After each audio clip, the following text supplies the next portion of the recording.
अस्सलामुअलैकुम, sports world में खुशामदीद। मैं हूं आपके साथ हिफ्ज़ा इम्तियाज़। नाज़रीन, PSL के दिलचस्प मुकाबले शुरू हो चुके हैं और अब तक तकरीबन तमाम 6 टीम्स ने अपना पहला मैच खेल लिया है। आज मैच खेला जाएगा कोयटा ग्लैडिएटर्स, जिसने अपना पहला मैच जीत लिया, और उसके साथ साथ लाहौर कलंदर्स मद्दे मुकाबिल होंगी और लाहौर कलंदर्स अपना पहला मैच हार चुकी हैं। तो PSL के ये मुकाबले कैसे चल रहे हैं? कल कराची में एक अच्छा जो है वो स्कोर भी सेट किया गया है। कराची किंग्स की जानिब से फातिहाना आगाज़ हुआ। इन तमाम मैचेस पर बात करने के लिए मेरे साथ स्टूडियोज़ में मौजूद हैं जाहिद मकसूद साहब, यूसुफ अंजुम, और इसके साथ साथ हमें ज्वाइन करेंगे सलीम खालिक साहब भी। तमाम गेस्ट को वेलकम करती हूँ। जाहिद साहब, आपसे आगाज़ करूँगी। सबसे पहले कल जो 2 मैचेस हुए उसमें जो पहला मैच था, जब हम प्रोग्राम कर रहे थे उस वक्त पेशावर जो है वो बैटिंग के लिए आ चुकी थी, लेकिन कोयटा ग्लैडिएटर्स ने एक 80 रन के बड़े मार्जिन से हरा दिया पेशावर ज़ल्मी को। तो आपको क्या लगा, पेशावर कहाँ पर लैग कर रही थी? देखिए, एक दफ़ा फिर जो है पेशावर ज़ल्मी ने मायूस किया है। हालांकि टॉस जीतकर बाबर ने चेज़ का फैसला किया था फील्डिंग का, क्योंकि समझा जाता है कि पेशावर की जो टीम है उनकी स्ट्रेंथ जो है वो बैटिंग है। अपनी मजबूत बैटिंग करार देते हुए उन्होंने टॉस जीता और फील्डिंग को प्रेफर किया, लेकिन मोहम्मद आमिर ने आउट क्लास ओवर कराया पहला, और 1-2 ओवर तो उनके देखने के काबिल थे, और पहले ही ओवर में उन्होंने 2 इन स्विंग की हैं मोहम्मद बाबर आजम को, और तीसरी पे आउट स्विंग करते हुए उन्होंने पवेलियन की तरफ इशारा भी किया कि ये करूंगा, और उस पर उन्होंने आउट कर दिया। और 0 पर और बाबर आजम बदकिस्मती कहना चाहिए कि उन्होंने एक रिकॉर्ड भी बना दिया। तीसरे ज़्यादा से ज़्यादा डक पर आउट होने वाले वो बैट्समैन बन गए। 8 दफ़ा डक पर आउट हो चुके हैं। जबकि दूसरी तरफ जो है साइम की तारीफ़ करनी चाहिए, क्योंकि तवील अरसा अनफिट रहने के बाद उनकी टीम में वापसी हुई थी। बड़ा मुश्किल होता है फिटनेस मसाइल से उलझ कर फिर वापस आना, और वो बहुत अच्छा खेले कल। बाकी तकरीबन उनकी बैटिंग नाकाम हुई। बॉलिंग बहुत अच्छी की, ख़ास तौर पर कोयटा ग्लैडिएटर्स ने। मोहम्मद आमिर के बाद इब्रार को देखें, अगर उन्होंने 2 ओवर्स में 2 विकेटें ली, और लेकिन मैं समझता हूँ कि उस्मान तारक ने इब्रार से भी अच्छी बॉलिंग की है। उन्होंने हर किस्म के फ्लिपर, गुगली और बैट्समैनों को परेशान किया रखा। तो ओवरऑल कल देखा जाए तो बैटिंग और बॉलिंग दोनों चीज़ों में कोयटा ग्लैडिएटर जो है वो अच्छाई रही है, और उन्होंने काफ़ी तंग किया पेशावर ज़ल्मी की टीम को। बिल्कुल। यूसुफ, आप कहिएगा, आपको क्या लगता है, क्या कोयटा की जानिब से बहुत आउट क्लास बॉलिंग थी, या पेशावर ज़ल्मी जो है वो बॉलिंग को समझ नहीं सकी और अपनी बैटिंग वो अप टू द मार्क नहीं कर सकी? हिफ्ज़ा, ऑन पेपर देखा जाए तो पेशावर ज़ल्मी की जो टीम थी ज़्यादा मजबूत नज़र आ रही थी, और लग यही रहा था कि पेशावर ज़ल्मी की टीम अच्छा स्टार्ट लेगी, लेकिन तवक्कुआत के बरक्स, क्योंकि सारा उनका इंसार बाबर आजम पर था। जब बाबर आजम आउट हुए तो फिर उनके पास कोई ऐसा चारा नहीं था कि वो अपनी जो इनिंग्स उसको बिल्डअप करते। सामी यूब ने, जैसा कि जाहिद साहब ने कहा, कि बड़ी कमाल की इनिंग्स खेली, और उन्होंने साबित किया कि जज्बा हो तो दोबारा कम बैक करके भी ज़्यादा अच्छी परफॉर्मेंस दी जा सकती है। हालांकि पहले कहा जा रहा था कि उनको थोड़ा रेस्ट करना चाहिए, इंजरी के बाद फ़ौरन वापसी उनकी तौर पर थोड़ा मसाइल का सामना करना पड़ता है। लेकिन ओवरऑल कोयटा की टीम को दाद देनी चाहिए, जिसने अच्छी प्लानिंग करके ये मैच में कामयाबी हासिल की, क्योंकि कोयटा की टीम को पिछले जो सीज़न था 9 उसमें इतनी अच्छी ज़्यादा उनकी परफॉर्मेंस नहीं थी। इस बार लगता है कि उन्होंने मुकम्मल होमवर्क किया है, और ख़ास तौर पर पेशावर ज़ल्मी और कोयटा के दरमियान आपको पता है कि अच्छे खासे कांटे के मैच हमें देखने को मिलते हैं। इनके दरमियान ज़ाहिर है एक रवायती वो होती है कशमकश भी कि हम जीतना कोशिश करते हैं। तो मेरे ख्याल में कल जो साउथ शकीर की प्लानिंग थी वो कामयाब रही। बाबर आजम मुकम्मल तौर पर नाकाम रहे। उनके पास अच्छा मौका था कि अपनी फार्म को बहाल करते, लेकिन बाबर आजम अपने फैंस को भी नाराज़ किया, अपनी टीम को भी इतनी तौर पर उनसे नुकसान पहुँचाया। बिल्कुल। सलीम, मैं आपकी जानिब आऊँगी। कहिएगा, आपको क्या लगता है, कल यकीनन कोयटा ने बहुत अच्छी जो है वो बॉलिंग भी की, बैटिंग भी की, और पेशावर ज़ल्मी जो है वो हमें बड़ी स्ट्रगल करती हुई दिखाई दी है। फिर बाबर आजम के हवाले से क्या कहेंगे? जिस तरह आमिर जो है उनकी बॉल को नहीं समझ सके, एक एक्सपीरियंस प्लेयर है, और फिर भी बॉल के साथ हमें आमिर की बॉलिंग के साथ स्ट्रगल करते हुए बाबर आजम दिखाई दिए। आमिर और बाबर का तो खैर पुराना मैच चल ही रहा होता है, तो दोनों कोशिश करते हैं एक दूसरे के खिलाफ ज्यादा बेहतर परफॉर्म करने की। लेकिन बाबर का जो इशू है वो है कॉन्फिडेंस लेवल उनका बिल्कुल नीचे आया हुआ है, क्योंकि उन्होंने 2 इनिंग खेली अच्छी न्यूजीलैंड में, लेकिन बात यही थी कि लोग उस पर भी क्रिटिसाइज भी कर रहे थे कि यार ये मैच फिनिश करके नहीं गया। हालांकि यहाँ जो PSL है उसमें लेस प्रेशर गेम्स है, यहाँ पर कोई इतनी एक्स्ट्राऑर्डिनरी बॉलिंग भी सामने नहीं है, क्राउड भी अपना है, और ऐसा प्रेशर भी नहीं है कि टीम हो जाएगी पाकिस्तान की, और वो कैप्टन भी है। तो यहाँ उनको चाहिए था कि लेके इस टीम को आगे चलते। लेकिन हमने यूजुअली यही देखा है कि जहां पर स्कोर बहुत ज्यादा बन चुका हो और चेस करने के लिए बाबर आए, तो वो प्रेशर में आ जाते हैं, क्योंकि उनका स्टाइल यही है कि वो आते ही मार धाड़ करते नहीं है, वो रुक कर खेलते हैं। लेकिन जब स्कोर ज्यादा हो तो उनके जहन में यही होता है कि यार मैं रुक कर खेलूंगा और जो रिक्वायर्ड रन रेट है वो बढ़ता रहेगा, तो इसी चक्कर में फिर वो गलती होती है और आउट होते हैं। लेकिन साइम ने अच्छा कल अपना बैक किया और बेहतर उन्होंने इनिंग खेली, 50 बनाई। बात यह है कि बाकी भी जो प्लेयर्स हैं उनको भी थोड़ा थोड़ा अगर कंट्रीब्यूट करते हैं, जिस तरह हमने दूसरे मैच में देखा, शायद वो आपका अगला सवाल है इसलिए मैं भी इसको इतना डिस्कस नहीं करता, तो फिर शायद इनकी अच्छी परफॉर्मेंस होती। लेकिन एक चीज आपने नोट की होगी कि कल जिस तरह आमिर एग्रेशन दिखा रहे थे, साइम को भी उन्होंने एग्रेशन दिखाई, हालांकि वो उनसे 10-12 साल छोटे हैं, लेकिन वो ऐसा गुस्सा दिखा रहे थे उनको। यही मोहम्मद आमिर जब इंडिया के खिलाफ मैच होता है तो हेलो कोहली भाई, रोहित भाई कैसे हो, बल्ला दे देना मुझे, अपने बच्चों के खिलाफ ही अपने जो प्लेयर होते हैं उनके खिलाफ ऐसे एग्रेसिव हो जाते हैं जैसे पता नहीं कोई दूसरी दुनिया के मखलूक है, उनसे इस तरह गुस्सा दिखा रहे होते हैं। तो ये एक चीज मैंने कल नोट की थी, तो आपने पूछा तो मैंने कहा इसके साथ बता दूं, उनको ये देखना चाहिए कि यार ये अपने प्लेयर है, इनका आपके ऊपर ज्यादा हक है, ये भी बल्ले बल्ले दे देंगे आपको कोहली की तरह, लेकिन थोड़ा तरीके से बात किया करें, खासतौर पर यंगस्टर्स जो है उनकी तो ज्यादा इज्जत किया करें, कदर किया करें।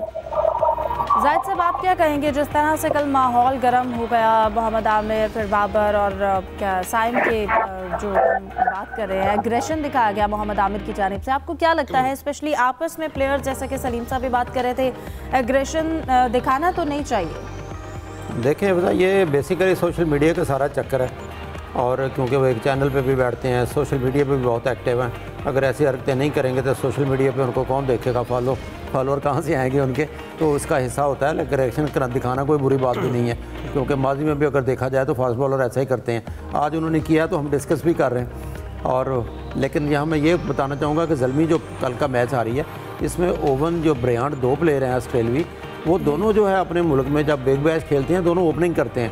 यहाँ पे एक को नंबर 6 पे भेज दिया गया, एक को नंबर 4 पे भेज दिया गया।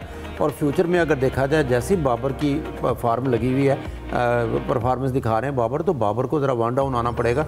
और मेरे ख्याल में साइम अयूब के साथ अगर उनमें से जो रेगुलर अपने मुल्क में ओपनिंग करते हैं उन दोनों में से किसी को ले आएँ तो ज़ल्मी ज़्यादा बेहतर होगी।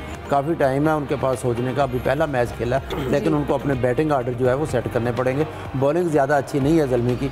सुफियान मुकीम के अलावा ज़रा देखा जाए उनके पास हल्जारी जोसेफ हैं, मोहम्मद अली हैं, साइम ने पहला ओवर कराया था, तो एक अच्छे बॉलर तो सुफियान मुकीम है उनके पास, बॉलिंग में वीक दिखाई देती है, लेकिन बैटिंग आर्डर मजबूत है। कैडमोर कल पहली गेंद पे आउट हो गए थे, 0 पर आउट हो गए थे, बुरी नहीं है, सैम बिलिंग्स है उनके पास, लेकिन उनको अपना ओपनिंग जोड़ी जो है ना वो सेट करने की ज़रूरत है। बिल्कुल, बैट्समैन की तरतीब जो है और टीम की तरतीब है उसको अगर बेहतर करने की ज़रूरत है। अगर अगले मैच को जिक्र करें तो हमने कल जाते जाते एक बड़ा शॉर्ट कमेंट लिया था यूसुफ से कराची किंग्स और मुल्तान के मैच के हवाले से, और आपने कहा था कराची, और फिर हमने कल देखा कि कराची ने 236 जो हैं वो रन बना लिए। अभी उनकी बॉल्स भी रहती थी 4 बॉल्स, तो एक अच्छा मैच हमें कल देखने को मिला मुल्तान और कराची का। शायकीन का इसी तरह के मैचेस से इंटरेस्ट डेवलप होता है। और फिर आपकी टीम बिल्कुल हफ्जा, जिस तरह हम पहले से कह रहे हैं कि जो इस वक्त PSL पूरे में जो कराची की टीम सबसे ज़्यादा कम्बिनेशन के एतबार से सबसे ज़्यादा मजबूत है। यही वजह कि 235 रन करवाने के बावजूद उन्होंने हिम्मत नहीं हारी, और डेविड वार्नर भी यकीन तौर पर आउट हो गए थे इंतजाम में, जो उनकी विकेट भी जल्द गिरती हुई। लेकिन बाद में जिस तरह जेम्स इवेंस ने और खुशदिल शाह ने टीम को संभाला, मैं समझता हूँ कि वो सब के लिए एक मिसाल है कि अगर इब्तदाई विकेटें जल्दी गिर जाएँ तो आपको घबराने की ज़रूरत नहीं है। खुश कर दिया। बिल्कुल, उनको प्लानिंग करनी चाहिए, और जिस तरह उन्होंने प्लानिंग के साथ खेला, और ख़ासतौर पर डेविड वार्नर ने भी बाद में कहा कि हमने सिर्फ ये कहा था अपने विकेटें नहीं गिरने की परवाह नहीं करनी, सिर्फ अपने रन को कंटेन करना। तो उन्होंने इस फार्मूले पर अमल किया। इस मैच में यकीनी तौर पर मोहम्मद रिजवान की सेंचुरी एक काबिल तारीफ़ है, कैप्टन इनिंग्स उन्होंने खेली और जिसकी बदौलत 235 रन बनाने में कामयाब हुए। इसके बाद जेम्स इवेंस ने अच्छी इनिंग्स खेली, लेकिन जो इसमें थोड़ी कमी नज़र आई हमें, इतना अच्छा मैच था उसके बावजूद यहाँ पर क्राउड नहीं था उसको देखने के लिए। ज़्यादा से ज़्यादा 32,000 के जो तमाशाइयों का ये कैपेसिटी है नेशनल स्टेडियम कराची की, वहाँ पर 3 या 4,000 ही क्राउड लगता कि वहाँ पर आया हुआ। तो इस चीज़ की जो कमी इसको दूर करने के लिए यकीनी तौर पर इस तरह के जो मैचेस होंगे इससे दिलचस्पी भी बढ़ेगी। और यही खासा है कि जो जब बड़े मैचेस में बड़े रन करते हैं, ज़्यादा रन होते हैं, तो लोग देखने भी आते हैं। और इनामत का ऐलान किया, लेकिन वो PCB ने सिर्फ स्पॉन्सर की मदद से किया, PCB ने अपने पल्ले से कुछ भी नहीं किया। ये ज़रूर वादा किया गया कि हर मैच में उनको मोटरसाइकिल दी जाएगी, लेकिन एक ज़्यादा से ज़्यादा लोगों को अट्रैक्ट करने के लिए, खास क्योंकि कराची में तो क्राउड आता भी नहीं है, तो उनके लिए कुछ ख़ास तौर पर कुछ ज़्यादा इनामात को जो उसको बढ़ाना चाहिए। पीसीबी को भी अपने हिस्से से भी इसमें से कुछ इजाफा करना चाहिए कि जो ताकि लोगों को वहाँ पर लाया जा सके। और जिस तरह का कल मैच हुआ, अगर इस तरह के मैचेस होते रहे तो यही PSL का खासा है कि लोगों की बहुत ज़्यादा अट्रैक्शन होती है। कल का सलीम साहब क्यों जो है वो शायकीन क्रिकेट कराची में मैच में उस तरह से इंटरेस्ट नहीं लेते, मैच देखने नहीं आए? आप सबसे पहले माहौल के हवाले से क्या कहेंगे? कल जब मैच हुआ तो स्टेडियम में शायकीन हमें उस तरह से एनर्जेटिक क्राउड नहीं था। एनर्जेटिक क्या क्राउड ही नहीं था। मैंने आपसे 2-3 दिन पहले, कल भी बल्कि मैंने आपसे यही कहा था कि नहीं आएंगे कराची में लोग, यहाँ पर नहीं है इंटरेस्ट। यहाँ पर मैं गया था मैच देखने, मैं खास तौर पर एज अ फैन भी मैं चाह रहा था, डेविड वार्नर को एक्शन में देखना चाह रहा था। और मैं गया तो जिस तरह मैंने देखा, चारों तरफ खाली स्टैंड्स, कुछ शायकीन 10% आप समझे फिल होगा, और बाकी सिक्योरिटी एजेंसीज के लोग थे, कोई एटमॉस्फेयर नहीं था। लेकिन अफसोस इस बात का है कि कराची की टीम है, कराची वाले ही उसको ओन नहीं करते। तो जब तक ऐसा मसला रहेगा, आपके लाहौर में जो है ना, लाहौर कलंदर की टीम को लाहौर वाले ओन करते हैं, उनका जब मैच होगा बहुत सारे लोग आएंगे लाहौर में, आप देखिएगा। कराची में ये चीज नहीं है।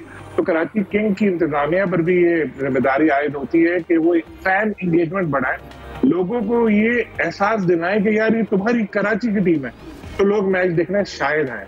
दूसरी बात, कराची में लोग रिवायती तौर पर आते ही नहीं, आपको पता है। यहाँ पर वर्ल्ड कप का भी मैच करा देंगे इंडिया पाकिस्तान का, तो शायद लोग आए, वरना बहुत मुश्किल है। तो एक तो ये मसला। दूसरा सबसे बड़ा इशू ये कि हमारी टीम की माशाल्लाह जो परफॉर्मेंस रही रिसेंटली, उसके बाद जो थोड़े बहुत लोग क्रिकेट को पसंद कर रहे थे, वो भी नाराज होकर बैठ गए। वो कहते हमसे क्रिकेट की बात ही नहीं करो। मैंने कहा फिर तुमसे क्या बात करें, फिल्मों की बात करो? कहते हैं क्रिकेट की बात नहीं करो। लोग इतने ज्यादा रूठे हुए हैं। लेकिन अभी जैसे यूसुफ अंजुम साहब ने बड़ी अच्छी बात बोली, सिर्फ कराची के तमाशाई रूठे हुए हैं, बाकी शहरों के नहीं रूठे। पूरे मुल्क के तमाशाई जो है पाकिस्तानी टीम को उसकी क्रिकेट से मायूस थे, लेकिन फिर भी जब PSL में वो टीम प्लेयर्स डिवाइड हुए तो अपनी अपनी टीम को सपोर्ट करने के लिए शायकीन क्रिकेट आए। कराची वालों की ऐसी नाराजगी हो गई। अभी तो मैच ही सिर्फ हुई है पिंडी में, और अभी तो लाहौर में। देखे लाहौर में तो आप बोल देना कि भोला पहलवान और शाका पहलवान की फाइट है, तो भी 40,000 लोग आ जाएंगे। आसपास का गांव देहात से इधर उधर से लोग आ जाते हैं। यहाँ कराची में लोग नहीं आते, कि रिवायती तौर पर है। हो सकता है उनको एक नया बहाना मिला है कि जी टीम की परफॉर्मेंस से हम लोग नाराज है, लेकिन पिंडी में भी आ जाते हैं। पिंडी का ग्राउंड छोटा है, बल्कि पिंडी में तो मुझे पता चला कि बहुत सारे टिकट वाले लोग थे जो बेचारे वो भी फंस गए थे। लेकिन कराची में रिवायती तौर पर ये चीज है, यहाँ पर लोगों के पास ये वक्त नहीं है, क्या है। अब तो एक जेन्युइन उनको बहाना मिल गया कि टीम की परफॉर्मेंस सही नहीं। और ना लाहौर में तो जैसे मैंने कहा कि वहां पर तो हमेशा ही भरा होता है ग्राउंड, और वहां पर तो बहुत लोग आते हैं, आस पास के गांव देहात से भी आ जाते हैं। यहाँ नहीं आते लोग, यहाँ ये मसला है। और अगर मैच के हवाले से आप कमेंट करना चाहें, कल एक अच्छा मैच रहा, हाई स्कोरिंग मैच था और कराची ने चेस भी किया। बिल्कुल, कल जो टीम साइफर्ड और डेविड वार्नर ने जो स्टार्ट लिया 10+11 से ज्यादा, बल्कि उनका उस वक्त वो उन्होंने स्कोरिंग रेट रखा था 6-7 ओवर में। उसके बाद 4 विकेट गिर गई, लेकिन आप देखेंगे रन बनते रहे, रन बनना नहीं रुका। विंस बहुत अच्छा खेले, खुशदिल ने भी साथ निभाया, और इतनी जबरदस्त क्रिकेट हो रही थी कि अगर वहां लोग मौजूद होते तो बहुत एंजॉय करते। टेलीविजन पे तो आप लोगों को अच्छा लगा होगा। रिजवान की बेचारे की सेंचुरी जो थी वो रायगा चली गई, उसका मुझे अफसोस है। लेकिन उससे भी ज्यादा अफसोस मुझे इस बात का है कि रिजवान के साथ जो हम लोग सलूक कर रहे हैं, भाई उसको इंग्लिश नहीं आती तो ऐसा क्या हो गया। इंग्लिश देखिए क्या है। अभी मैं उस दिन भी आपको मैंने ये बात बोली थी, मैं एक उर्दू में ट्वीट कर दूंगा 4 लाइन, वो ऑस्ट्रेलिया में भी बंदा देख रहा होगा, इंग्लैंड में भी देख रहा होगा, ये मैं खबर देता हूँ कोई, वो ट्रांसलेट होकर पूरी दुनिया में अल्हम्दुलिल्लाह छपती है। लैंग्वेज बैरियर नहीं रहा अब कोई, लेकिन हम लोगों ने ऐसा बना दिया है कि बेचारे प्लेयर की परफॉर्मेंस खत्म, उसको लैंग्वेज हो, रिजवान को इंग्लिश नहीं आती, हाँ, वो रिजवान कैसे बोल रहा है, हाँ। अरे यार, वो विकेट कीपिंग नहीं करे, वो बैटिंग नहीं करे, 100 बातें सुनाओ, तुमने उसका कॉन्फिडेंस खत्म कर दिया बेचारे। कल वो साहब प्रेस कॉन्फ्रेंस में हमारे दोस्त ही ये क्वेश्चन करते हैं इंग्लिश का। इब्राहिम, मेरा ख्याल है आप गाइस साहब को अपने साथ को होस्ट बना ले, वो ज्यादा अच्छा रहे। हाँ, क्योंकि वो खैर मैं बता रहा था कि कल वो बेचारे टॉस के लिए भी जब आए ना, तो टॉस के वक्त भी उसने बोला कि मुझसे उर्दू में बात करो। हालांकि वो इंग्लिश में बात कर सकता था। इससे आप अंदाजा लगाएं कि ये जो सोशल मीडिया है या जो दूसरी जो ट्रोलिंग वगैरह होती है उससे मेंटल हेल्थ में बंदे की कितना फर्क पड़ता है, और ये नॉन क्रिकेटिंग इश्यूज की वजह से। तो ये हम लोगों को बिल्कुल जाहिर साहब ने सही बोला कि इस तरह के अव्वल तो सवाल ही नहीं करने चाहिए, लेकिन अब हमारी मीडिया में बहुत सारे लोग ऐसे आ गए जिनकी ब्रेक नहीं है, वो कुछ भी बोल देते कोई भी, और सवाल भी पता किस तरह करते हैं, यार आज आपने स्कोर नहीं किया, जरा बताओ क्यों स्कोर नहीं किया। अरे भाई तुम्हारा मुलाजिम बैठा है सामने, आज तुमने कैच क्यों छोड़ दिया? अरे यार देखो तो कौन बैठा है। बाहर के जो प्लेयर होते हैं ना वो डांट देते हैं, शट अप कॉल दे देते हैं, हमारे प्लेयर बेचारे डरते हैं, वो करते नहीं है। तो थोड़ा हम लोगों को सोचना पड़ेगा कि भाई आपको इंग्लिश टीचर चाहिए रमीज राजा जैसा, या आपको रिजवान जैसे क्रिकेटर चाहिए, या बाबर चाहिए। मजाक उड़ाएं बैटिंग पे, विकेट कीपिंग पे, फील्डिंग पे, लेकिन इंग्लिश को लेके मजाक उड़ाना छोड़ दें। बिल्कुल अपना पॉइंट क्लियर होना चाहिए। मैटर ये करता है कि जो वो कहना चाह रहे हैं, जो उनका पॉइंट है वो क्लियर होना चाहिए। अगर वो उर्दू में कंफर्टेबल हैं तो उनको उर्दू में एटलीस्ट अपना पॉइंट क्लियर करना चाहिए। अभी मैं डेविड वार्नर से जाके बोलूं कि मुझे तुम्हारा इंटरव्यू करना है, उर्दू में करूंगा, वो मेरी शक्ल देखेगा, बोलेगा क्या कर। अब मैं अभी टूटी फूटी इंग्लिश में से इंटरव्यू कर लूंगा, और 50 इंटरव्यू किए मैं, वो चल जाते हैं। मैंने उस्मान, आपको पहले भी बताया था, मैंने उस्मान ख्वाजा का इंटरव्यू किया था, उर्दू में किया था। उस्मान ख्वाजा की उर्दू वाला इंटरव्यू आप देखें, वो जिस तरह बोल रहा था, मुझको बहुत अच्छा लगता है पाकिस्तान में क्रिकेट खेलते हुए, तो क्या ऑस्ट्रेलिया में उसका किसी ने मजाक उड़ाया कि यार ये उस्मान ख्वाजा की उर्दू ऐसी है? अब एंजॉय किया लोगों ने, यार वो देखो वो क्या बोल रहा है। हम लोग कॉम्प्लेक्स के शिकार हैं, इसको इंग्लिश नहीं आती, इसको देखिए बहाना बना रहे हैं ना आपको, तो आप कुछ भी चीज पकड़ लेते हैं कि यार किसी का मजाक उड़ाना है, किसी का करना है। अब मेरे बारे में किसी को कुछ नहीं मिलता तो वो कहने लगता है यार इसका वेट कितना ज्यादा हो गया। ये कोई चीज नहीं है, मगर ये हमारा एक एज अ नेशन हमारा ना स्टाइल बन गया, हम लोग असल चीज पे जाते नहीं है, इधर उधर भटकते रहते हैं। ठीक है जाहिद साहब, हमने कराची और मुल्तान के मैच के हवाले से आप क्या कमेंट करना चाहेंगे? यकीनन एक हर लिहाज से एक अच्छा मैच रहा, और इस तरह के मैच से ही शायद शायकीन क्रिकेट जो है उनका PSL में इंटरेस्ट डेवलप हो, और शायद कराची वालों का भी इंटरेस्ट डेवलप हो ही जाए। जो कराची का मैच था ना, फैंस के लिए हर किस्म का उसमें जो है दिलचस्पी मौजूद थी। उम्दा बैटिंग थी, अच्छी फील्डिंग थी, अच्छी बॉलिंग थी, और हाई स्कोरिंग मैच जो होते हैं वही देखना चाहते हैं फैंस भी। उस मौके पर चौके छक्के देखना चाहते हैं। और अगर मुल्तान की बैटिंग की बात की तो लगता है ऐसा है, क्योंकि अब ज़ाहिर है मुल्तान हार गई है, इतना बड़ा स्कोर 234 करने के बाद भी शुरू में लगता है कि स्लो खेले ने सुल्तान रिजवान बहुत अच्छा खेले हैं, लेकिन एंड पे जाके ब्रेसवेल ने जो है वो कमी पूरी करने की कोशिश की। हालांकि इसके बाद इफ्तिखार भी हार्ड हिटर मौजूद थे, स्कोर इससे ज़्यादा भी इसको एक मौके पर तवक्को थी कि 250 के करीब जो है ना वो स्कोर बन जाएगा, लेकिन इतना स्कोर बन नहीं सका।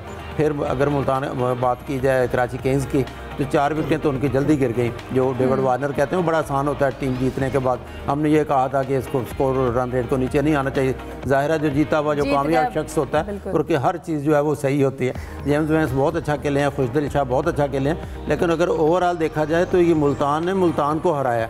अब आप हैरान होगी वो कैसे, क्योंकि जेम्स वेंस भी लास्ट ईयर मुल्तान की तरफ से थे, खुशदिल शाह भी मुल्तान की टीम में थे, और जिसने आखिरी छक्का लगाया बाज अफरीदी ने वो भी मुल्तान की तरफ था। तो तीनों प्लेयर इस मैच में वो चले हैं जो लास्ट ईयर मुल्तान की तरफ से खेले थे। लेकिन एक बहुत अच्छा मैच है। शुरू में ऐसे मैचेस होंगे तो यकीनी तौर पर तमाशाइयों की दिलचस्पी बढ़ेगी, और उठे हुए तमाशाई भी स्टेडियम में आना शुरू हो जाएंगे। बिल्कुल, और बाकी टीम्स जो हैं वो नेक्स्ट मैचेस के लिए जो प्रिपेयर हैं वो इस हिसाब से भी करेंगी। डिस्कशन को कंटिन्यू रखते हैं, एक ब्रेक के बाद हमारे साथ रहिए।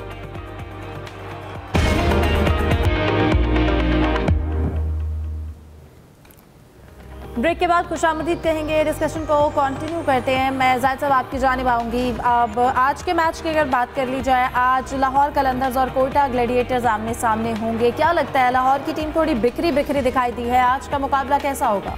देखें, लाहौर की टीम के लिए जीत बहुत ज़रूरी है, क्योंकि लोगों की तवक्कुआं बड़ी होती हैं, फ़ैन फॉलोइंग्स भी है उनकी। लेकिन कोयटा की टीम जो उन्होंने पहला मैच जीता बड़ा एक होकर खेले हैं, जेल होकर खेले हैं। ओवरऑल अगर देखा जाए परफॉर्मेंस की बेस के, तो कोयटा की टीम ने हैरान कन के खेल पेश किया। उन्होंने बॉलिंग में भी बैटिंग में भी, नए कैप्टन थे सऊद शकील, पहले ही मैच में अच्छा स्कोर किया, अच्छा स्टार्ट दिया। फिन एलन बहुत ही अच्छा खेले, और अगर मेरे ख्याल उनका खूबसूरत कैच ना ले लिया जाता, 50 बना चुके थे, तो शायद इससे भी बड़ा स्कोर कर लेते। फिर बॉलिंग बड़ी मजबूत है कोयटा की, मोहम्मद आमर के साथ इब्रार हैं, उस्मान तारिक हैं, अच्छी बॉलिंग वो भी कर रहे हैं। लेकिन लाहौर के लिए, क्योंकि T20 क्रिकेट है, टीमें अभी खेल रही हैं, कम्बिनेशन आजमा रहे हैं, और लेकिन थोड़ा सा इनको सेटबैक है लाहौर कलंदर्स को, क्योंकि डेविड विजय जैसे जो खिलाड़ी हैं वो पूरे साल में 2 या 3 मैच खेलते हैं, सिर्फ PSL खेलते हैं, बाकी मैचेस खेलते नहीं। लेकिन ज़्यादा दारोमदार लाहौर कलंदर्स का फखर जमा पर होगा। ठीक है सलीम साहब, आपकी जानिब आऊँगी। आपको क्या लगता है लाहौर कहाँ पर लैग कर रही है, क्यों इस तरह से बिखरी टीम है, उस तरह से मोराल जो है उनका, क्योंकि शायद पिछले टूर्नामेंट में भी उन्होंने 8 मैचेस हारे, तो अब एक रिफ्रेश स्टार्ट लेना चाहिए था, लेकिन उस तरह से हमें वो नज़र नहीं आ रही एनर्जी। पहला ही मैच हुआ है, हो सकता है अभी एक मैच था तो नजर ना आ रही हो एनर्जी, लेकिन आहिस्ता आहिस्ता खेलेंगे तो कोई फर्क नजर आए। और फिर जैसे आपने कहा कि पिछले जो सीजन था उसमें 10 में से उन्होंने एक ही मैच जीता था, तो जब कोई इतना एक्स्ट्रा बर्डन कैरी करके कोई टीम आ रही हो अगले इवेंट में, तो जाहिर है उसके ऊपर सबसे बड़ा एक प्रेशर यही होता है कि पिछले साल ऐसा रहा था, इस बार ऐसा ना हो जाए।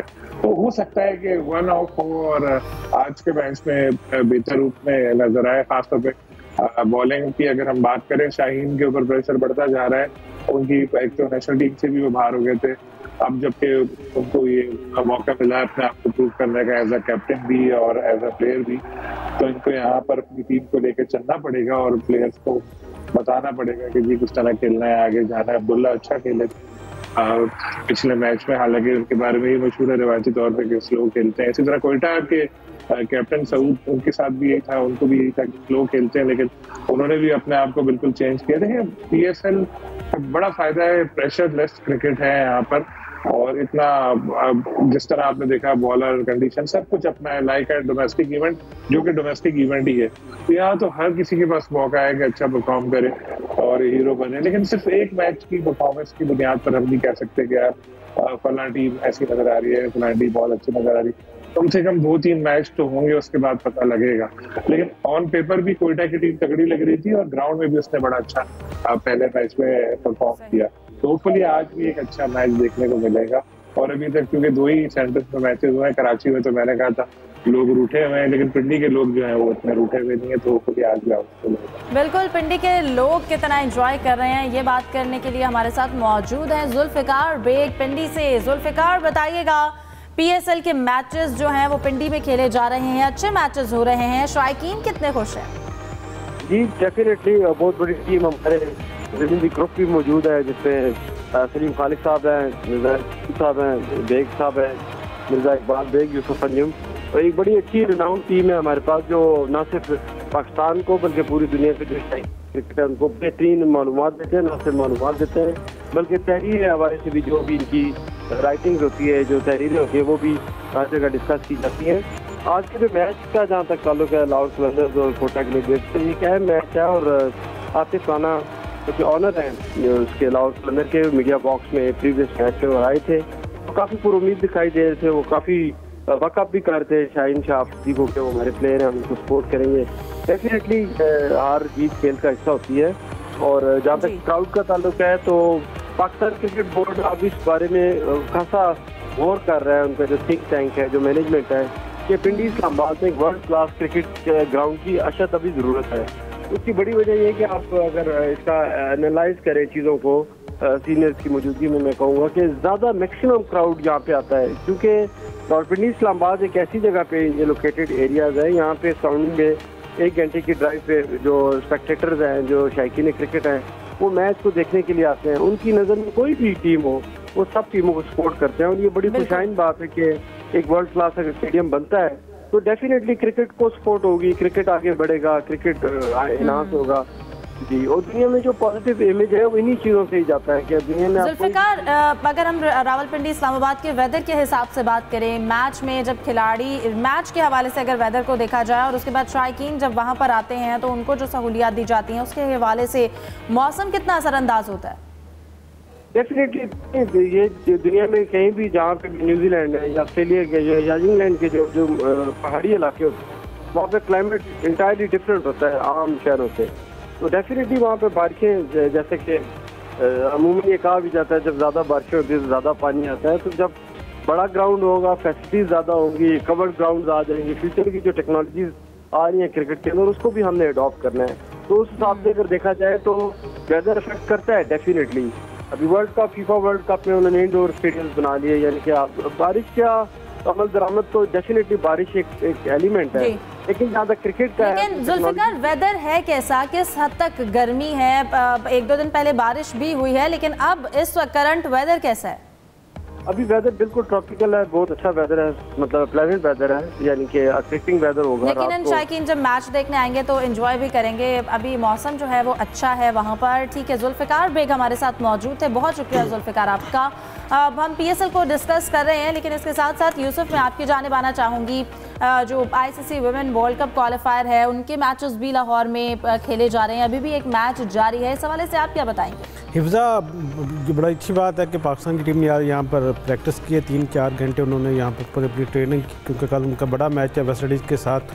अगर पाकिस्तान की टीम वेस्ट इंडीज़ को हराने में कामयाब हो जाती है तो फिर हम कल यहीं पर बैठकर कह सकेंगे कि पाकिस्तान की टीम ने वर्ल्ड कप के लिए मिलाकर क्वालिफाई कर लिया है। आज 2 मैच खेले जा रहे हैं। पहला मैच जो था कज़ावी स्टेडियम में इस वक्त जारी है, उसमें बांग्लादेश ने और आयरलैंड मध्य मुकाबल हैं।